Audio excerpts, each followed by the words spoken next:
baru muncul orang-orang tolol, bahlul, kelompok dajjal imat ini dan pengikut-pengikutnya yang menafikan thariqahnya Sada Al-Ba'alwi, bahkan sangat lancang mengatakan bahwa Abdullah ibn Ahmad Muhajir itu tidak ada.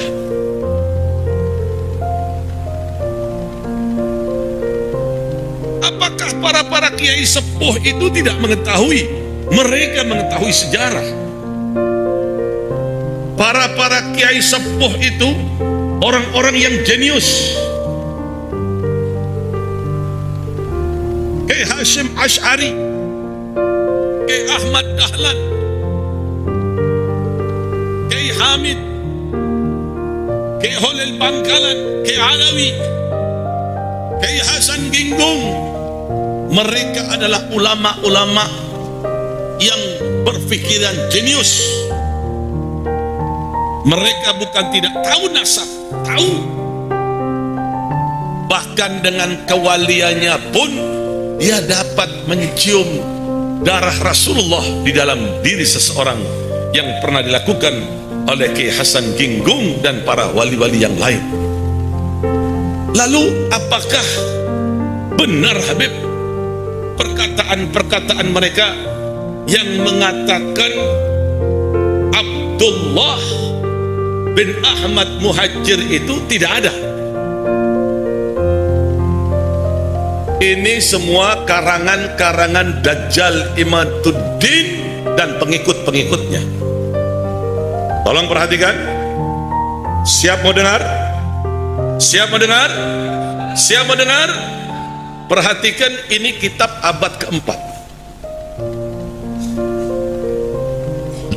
Ini abad keempat. Kitab yang paling tertua, yang ditulis Ibnu Taba, abad keempat. Saya akan berbicara tentang nasab Alawi yang saya telah simpulkan sebagai nasab yang mardudun batilun ghairu sahihin munqati'un. Nasab yang batal, nasab yang tidak sahih, nasab yang munqati'. Berlandaskan apa saya menyatakan bahwa nasab Alawi adalah nasab yang batil, nasab yang mardud, nasab yang tidak sahih, nasab yang munqati'. Paling tidak tadi saya telah coret-coret ada 15 poin yang akan saya sampaikan terkait dengan batalnya nasab Alawi pada kesempatan yang berbahagia ini. Pertama, nasab Alawi terputus karena Ubaidillah tidak terbukti sebagai anak Ahmad berdasar kitab-kitab yang sezaman. Tidak ada kitab-kitab yang sejaman yang menyatakan bahwa Ubaidillah ini adalah sebagai anak daripada Ahmad bin Isa. Ahmad bin Isa wafat pada 345 Hijriah. Kitab-kitab nasab yang banyak ditulis ketika itu abad ke-4, ke-5, ke-6, ke-7, ke-8 dan ke-9 tidak mencatat nama Ubaidillah merupakan anak daripada Ahmad. Ahmad bin Isa tidak terbukti hijrah ke Yaman berdasarkan kitab-kitab abad ke-5 sampai abad ke-9. Di dalam kitab-kitab nasab yang telah ada oleh abad ke-5, juga kitab-kitab tarikh, kitab-kitab sejarah yang ada dari mulai abad ke-5 sampai abad ke-9 tidaklah menceritakan, tidaklah mereportase adanya hijrahnya Ubaidillah atau ayahnya Ahmad bin Isa ke Yaman. Bagaimana orang yang tidak hijrah ke Yaman kemudian bisa mempunyai keturunan di Yaman? Yang ketiga, nasab Alawi terputus karena Ubaidillah tidak terbukti sebagai anak Ahmad berdasar kitab-kitab sejaman. Oh, ini enggak salah ketik ini. Makam Ahmad bin Isa yang ada di Hadramaut baru ditemukan di abad ke-9. Jadi makam Ahmad bin Isa yang hari ini sangat populer berada di Hadramaut Yaman, itu di dalam kitab tarikh saya temukan bahwa makam itu ditemukan pada abad ke-9 Hijriah. Artinya ketika wafat 345 Hijriah sampai abad ke-9 Hijriah itu telah berjalan 550 tahun, makam itu dulunya tidak pernah dikenal orang. Ketika nasab Ba'alawi dikonstruksikan pada abad ke-9, bersamaan dengan itu pula lah makam-makam yang berkait dengan nasab itu kemudian perlu untuk dibangun untuk menjadi kekuatan klaim bahwa klaimnya nasab itu ada nama-nama tertentu sampai tersambungnya nasab mereka dengan Ahmad bin Isa, maka kekosongan nama-nama yang juga di dalamnya ada kekosongan makam-makam ini perlulah dibangun makam-makamnya itu sebagai bukti saksi buat masa-masa yang akan datang. Makam-makam palsu yang hari ini dibangun oleh seseorang yang diurut sebagai leluhur-leluhurnya adalah merupakan kejadian ulang daripada kejadian-kejadian masa lalu dan leluhur dia yang juga sama melakukan hal yang serupa, yaitu membangun makam baru yang sebelumnya tidak ada untuk diyakini oleh orang lain bahwa itu adalah makam leluhurnya. Bagaimana pengurutan nasabnya ini sampai Ahmad bin Isa ada dibuktikan dengan makam yang kemudian dibangun, diberikan tanggal, diberikan titik mangsa sesuai dengan titik mangsa orang-orang yang diklaim ada pada abad itu, padahal orang-orang itu pun tidak ada, sebagaimana makam itu pun dulunya tidak ada. Kemudian batu nisan Muhammad Shahid Mirbat yang ada di Mirbat telah terbukti dibuat pada abad ke-9 atau 10 Hijriah. Sebagaimana kita ketahui dari pemaparan tulisan saya bahwa dari nama-nama Ba'alawi ke atas bukan hanya Ubaidillah yang tidak ada, tapi Muhammad, Ubaidillah punya anak namanya Ali, Ali punya anak namanya Muhammad, Muhammad punya anak namanya Ali, Ali punya anak namanya Ali, Ali punya anak namanya Muhammad Shahid Mirbat. Ini semuanya adalah orang yang tidak terreportase oleh sejarah apapun, baik di dalam kitab nasab maupun dalam kitab sejarah. Bagaimana orang yang tidak dicatat dalam kitab nasab kemudian pada abad 9 dibangun namanya, dicantumkan dalam kitab nasab yang hanya ditulis oleh keluarga mereka, dan kemudian dibangun kesejarahannya pada kitab-kitab sejarah yang juga ditulis oleh mereka. Ada kitab-kitab yang hari ini cetakannya ada, ditulis oleh orang lain, tapi apabila diteliti, lihat pentahkiknya, itu pentahkiknya adalah kalangan mereka.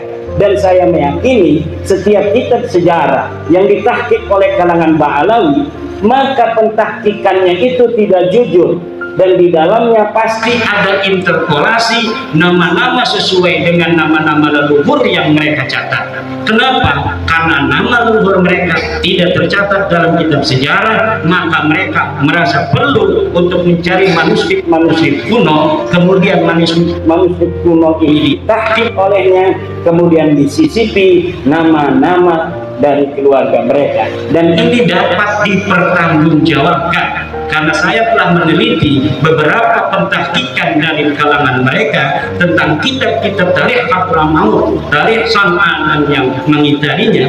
Di dalamnya ada interpolasi, yaitu penyisipan tokoh yang tidak ada dalam manuskrip aslinya, kemudian disisipkan seakan tokoh-tokoh ini adalah merupakan tokoh yang historis. Kemudian Muhammad bin Ali diberi gelar Shahid Mirbat pada abad 9 tidak terbukti sebagai bergelar Shahid Mirbat. Menurut Ibnu Katsir abad ke-7, yang bergelar Shahid Mirbat adalah Muhammad Al-Manjawi, raja di Mirbat. ada seorang raja yang dicatat oleh Ibnu Katsir, sejarawan masa itu, yang bernama Muhammad Al-Munjawi. Muhammad Al-Munjawi ini diberi gelar oleh Ibnu Khaldun, oleh Ibnu Katsir sebagai Shahib Mirbat. Itu pada abad ke-7. Kemudian Ali As-Sakran pada abad ke-9 menulis sejarah leluhurnya kalangan Ba'alawi ini, menyematkan nama untuk salah satu nama yang dibarukan itu, yaitu Muhammad bin Ali, disebagaikan atau dialiaskan sebagai Muhammad Shahib Mirbat. Tadinya tidak ada gelar Muhammad Shahib Mirbat untuk leluhur mereka, tetapi karena ada pencatatan dari mereka bahwa Muhammad bin Ali ini pernah ke Mirbat, maka diberi gelarlah leluhurnya ini yang bernama Muhammad bin Ali dengan Muhammad Shahib Mirbat. Saya telah membaca kitab-kitab yang berkaitan dengan sejarah Mirbat dan sejarah Dhifar, serta ulama-ulama yang hidup pada sejaman dengan Muhammad bin Ali dalam tanda kutip Shahib Mirbat ini, sama sekali tidak ada yang mencatat di samping kanan dan kirinya seorang ulama bernama Muhammad bin Ali yang digelari kemudian pada abad 9 dengan Shahib Mirbat dari kalangan Ba'alawi. Orang ini bukan hanya tidak bergelar Shahib Mirbat, tetapi juga kehistorisannya sangat dipertanyakan. Bahkan saya berani mengatakan itu adalah fiktif.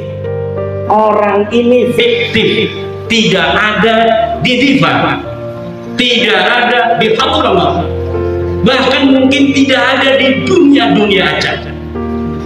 Seorang yang bernama Muhammad bin Ali. Lalu bagaimana mereka punya leluhur? Ya jelas mereka punya leluhur. Lalu leluhurnya siapa? Ya saya tidak tahu. Apakah namanya Muhammad bin Ali? Ya bisa jadi. Tapi yang jelas bukan Muhammad bin Ali yang hari ini kita kenal kesejarahannya sedemikian itu.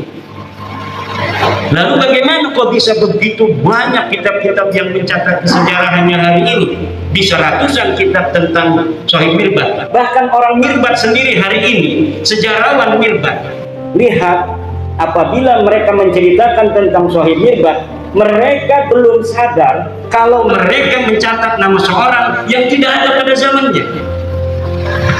Hebatnya ini Muhammad Shahib Mirbat. Dan saya kalau dipertemukan dengan sejarawan Mirbat, sejarawan Dhifar, saya yakin orang Dhifar dan orang Mirbat sejarawannya itu akan langsung sadar kalau sudah bertemu dengan saya. Apabila saya berikan algoritma dari sosok Shahib Mirbat ini, sejarawan Dhifar, sejarawan Mirbat, sejarawan Hadramaut akan langsung sadar bahwa ada masalah dalam kesejarahan, terutama kesejarahan nasab daripada sadat-sadat mereka ini, terutama yang berkaitan dengan klaim glorifikasi dari keluarga Ba'alawi dalam ilmu pengetahuan, dalam tasawuf, dan dalam peran-peran kesejarahannya di masa itu yang berkaitan dengan politik, sosial, dan sebagainya. Bahkan saya sekarang sedang mencari orang yang bisa mempertemukan saya dengan para pakar-pakar sejarah di Yaman agar mereka tercerahkan. Yang saya ingin ketemukan adalah para pakar-pakar sejarawan yang tidak ada kaitan dengan Ba'alawi, yang insya Allah apabila dia itu bisa bertemu, maka itu akan langsung gampang sadar daripada orang-orang yang mempunyai subjektivitas dengan kalangan Ba'alawi. Dan saya meyakini itu, apabila algoritma ini sedikit dibuka, sadar mereka dengan itu, maka sejarah Yaman hari ini yang terbentuk begitu kokoh akan rungkat. Bukan hanya sejarah nasab Ba'alawi, tapi sejarah Yaman, sejarah Mirbat yang hari ini ada rungkat semua.